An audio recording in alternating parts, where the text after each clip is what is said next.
Bonjour à tous. Cette année encore, nous n'avons pas pu nous réunir pour la traditionnelle cérémonie des vœux. C'est pourquoi j'ai décidé de m'adresser à vous au travers de cette vidéo pour vous présenter tous mes vœux pour cette nouvelle année, qu'elle vous apporte bonheur, réussite personnelle et professionnelle et surtout une bonne santé. Je souhaite qu'en 2022, nous puissions de nouveau profiter d'espaces de liberté, que nous puissions de nouveau nous retrouver pour des moments de convivialité et que nous puissions à nouveau échanger sur l'ensemble des projets de notre mandat. Comme vous le savez, le projet le plus important de notre mandat est la réhabilitation du groupe scolaire et de la cantine. En 2022, nous allons lancer la consultation pour la maîtrise d'œuvre qui nous accompagnera dans la réalisation de ce projet. Depuis 2021, les locaux de l'association Éclat accueillent un véritable guichet unique de services aux habitants, avec notamment le point info social, les assistantes sociales, France Service et le Clic. Nous sommes fiers de vous annoncer l'obtention du préagrément Centre social pour l'association Éclat. En 2022, en plus de continuer à assurer la gestion des temps périscolaires, de la restauration scolaire et du centre de loisirs, l'association Éclat proposera des actions pour tous, autour de thématiques telles que la parentalité, l'enfance, la jeunesse, la citoyenneté. Une attention particulière sera apportée à nos anciens, avec des actions visant à favoriser le développement de liens intergénérationnels. Concernant la voirie, nous avons débuté le projet de sécurisation des déplacements annoncés lors de notre campagne. Cette année, cela se traduit concrètement par la réalisation d'un plateau surélevé, des reprises de passages piétons pour faciliter la circulation des personnes à mobilité réduite. Cette année, nous allons poursuivre avec l'aménagement de l'entrée de notre commune sur la route de Neuville et tout particulièrement sur la rénovation du trottoir côté habitation afin de faciliter le stationnement mais également la circulation des piétons. Le secteur de la gare verra également la poursuite de notre aménagement sécuritaire pour les piétons.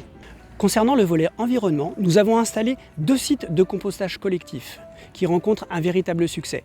Nous allons poursuivre leur déploiement sur la commune. Comme vous avez pu le constater, avec la fermeture régulière du chemin de l'hôpital, des actions en faveur de la protection des amphibiens sont menées.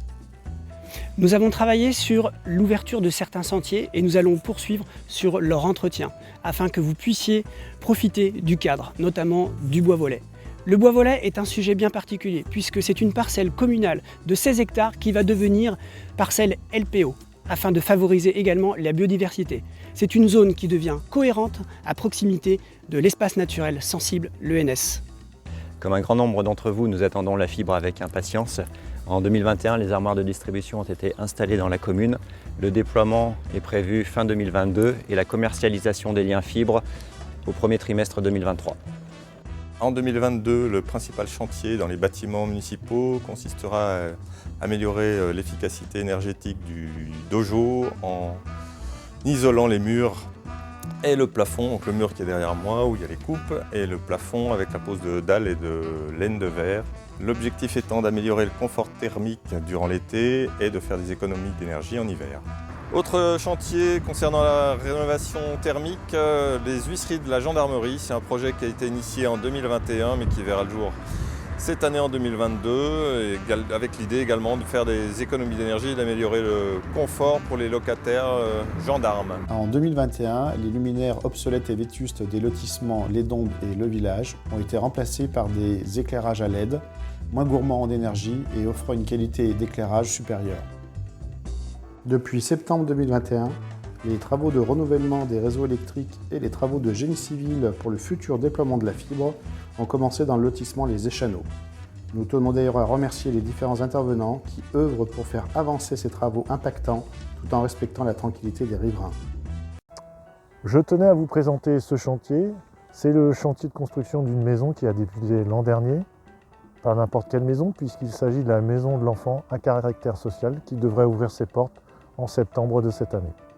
D'ici quelques mois, ce terrain accueillera la future station d'épuration qui traitera à la fois les effluents de notre commune et ceux de la commune de Saint-Marcel-en-Dombes.